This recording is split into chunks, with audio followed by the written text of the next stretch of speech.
Morning everybody. I'm talking a little bit softly for a change because I'm here in the presence of some majestic creatures. Behind me there's a whole herd of giraffe, and I thought this would be the perfect setting to introduce the second part of the first ever podcast. The first one went out, has received tremendous feedback, so thank you for that. And it basically covered who is the Lion Whisperer and what I do. The second installment now is going to cover slightly deeper issues. One issue in particular is social media, its pros and cons, the plight of the lion both in captivity and in the wild. What is the greatest threats facing these populations? A little bit of a discussion around that. And also the aging lions at the sanctuary. What is my plans? Do I plan to get more, or is that going to be it? So stick around. I hope you enjoy it. If you do, please give it the thumbs up and share.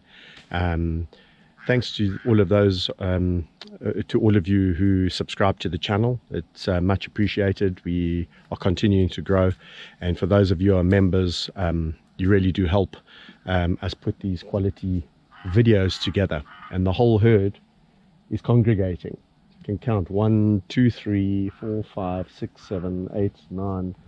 It's about 10 giraffe. So that's really fantastic to introduce the next installment of Lion Whisperer TV's podcast. So enjoy, guys, and until next time, bye-bye.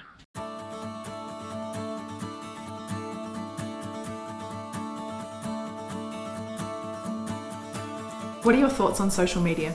Love it, hate it. Social media is a double-edged sword because it has the power to reach a lot of people quickly. I mean, if you think about before social media, it took a long time to get things around the world, and people basically consumed news through the news on television, newspapers, word of mouth, etc. So with the invent of social media, everyone's suddenly a journalist and everyone's suddenly reporting on everything. So it's really great from my perspective in terms of the following. I've been able to be followed by very influential people and follow influential people and reach out to them and have responses, where in the past I would never have been able to do that. And now I can say to these influential people who delve in a completely different habitat to us. You know, mine is the natural world and conservation. These people are in a different world. And if you can start to reach their people and start to spread the message, that's really great. From that perspective, social media, amazing. The negative of social media is that, as I say, everyone can formulate or form a page and become an expert overnight. And what's really dangerous is that because I give myself a fancy name like Lion Conservation Awareness Group, that's a made up one, but let's say tomorrow you decide to form Lion Conservation Awareness Group, and you are quite smart in the way that you go about your following, and nowadays you can even buy followers. So you go and you got some money, so you buy 500,000 followers. Suddenly people look at your profile and they go, oh, you're credible, but yet you know nothing about what's going on in this world. And the problem with that is that people who shouldn't have a voice are now having voices, voicing their opinion, and it confuses matters and it confuses issues. Yeah, it has its pros, it has its cons. I always say to people, especially who care to listen to what I have to say, I just say to them, be careful about how you consume social media. What are the greatest challenges facing lions today? So the single biggest threat lions face in the wild today, and I must underline that, in the wild, is habitat loss. And with habitat loss comes, the conflict with humans, and so many other things that are interconnected. Human populations are obviously not getting any less, and as we grow, we're demanding more and more natural resources. And unfortunately, on the fringes of areas where wild lions still occur, there's this constant conflict and pressure. Because if the area gets isolated and smaller, and humans are, not only persecuting necessarily lions at that point in time, but are targeting lion's prey species for food or for selling the food or whatever, so for subsistence or commercial or whatever it is, ultimately that impacts the carnivores, the lions. And then what happens is the lions start pushing out of parks, start coming into conflict with the communities who are letting their cattle graze on the peripheries of the park and sometimes even in the parks. And then there's the lion killing the cows, and then there's the, oh, we hate lion because lions are eating our money because that's their money, and then we've got this vicious cycle. So that's the biggest threat. I mean, the other threats to lions, I mean, in some areas I would say overhunting, so trophy hunting in certain areas. In other areas, not so much, not as big a threat as people would like to believe.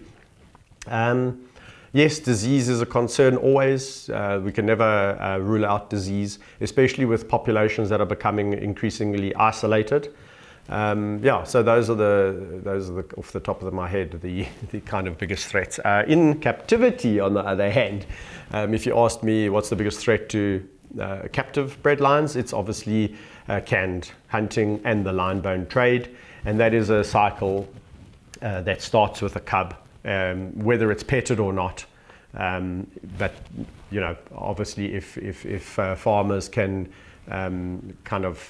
get compensation for the rearing of cubs, they will, and so some of them externalize those costs by giving them to tourist facilities that allow tourists to come from all around the world and interact and pet those lion cubs, and those cubs then go on walking experiences with clients, with tourists, and ultimately there's no connection between that and ultimately the trophy hunted lion.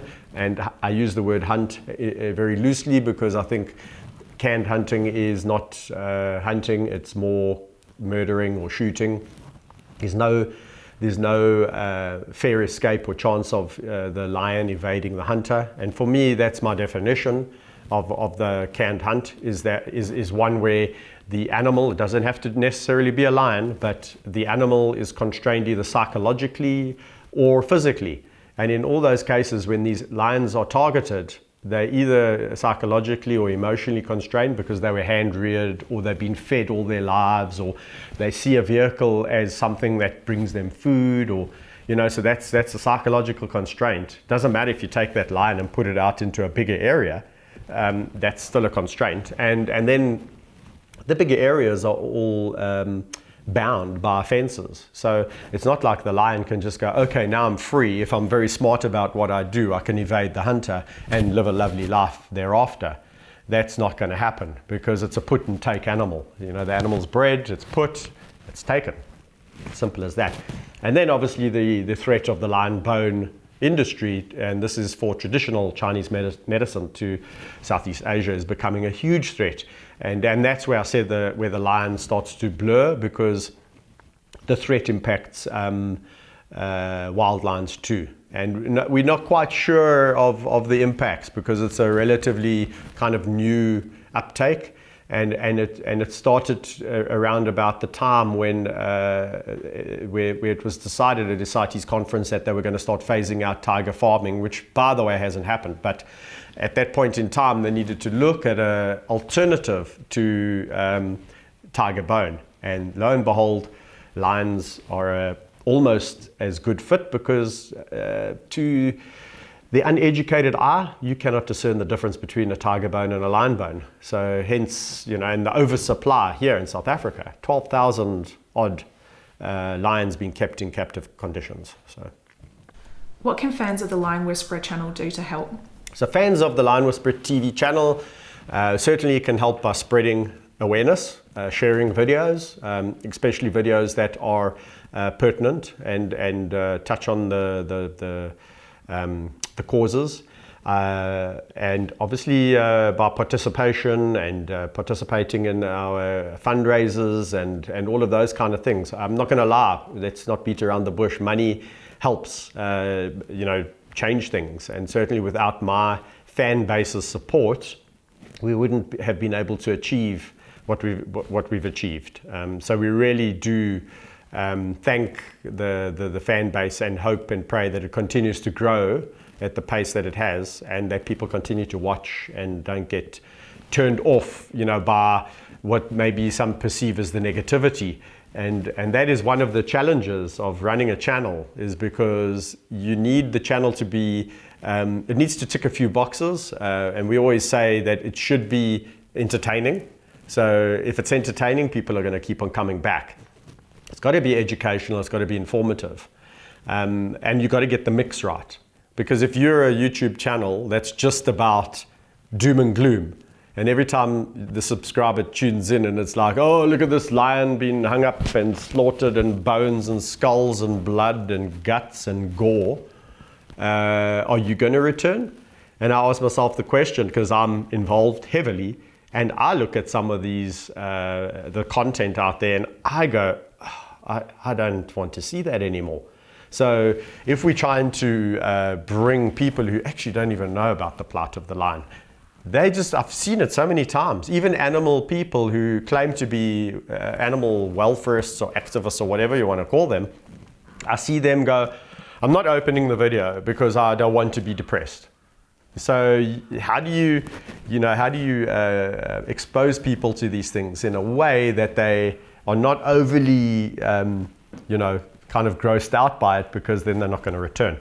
And that's the balance. And then sometimes we get criticism because you go, oh, well, you're entertaining people with lions. And it's, no, you're not understanding the full picture. You're taking it out of context. And I think that's a problem with social media. Your lions are getting old. What will happen when they all die?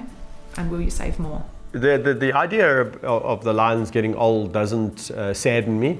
It actually, in a sense, makes me smile. And when I had to bury Tao and Napoleon, and Tao more recently than Napoleon, so two lions that I first met, it made me feel good about myself, because I actually honored the pact I'd made to them all those years ago, when I was a snot-nosed little kid who didn't know actually how I was going to look after these lions until they died. But I managed with perseverance and enough tenacity to do it.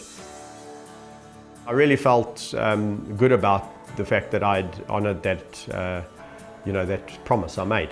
I think the idea is not to expand and perpetuate lions in a sanctuary. I think the problem is that if we start to rescue all over the world, I'm continually being asked to take in homeless lions. And what that would mean is that we would have to build more enclosures, and that costs more money, and ultimately this can spin out of control. And then everyone has so much to say about how you look after your animals anyway. So for me, when they all pass on, then I'll be a happy camper. And we can continue with something else. There's a new chapter that'll open.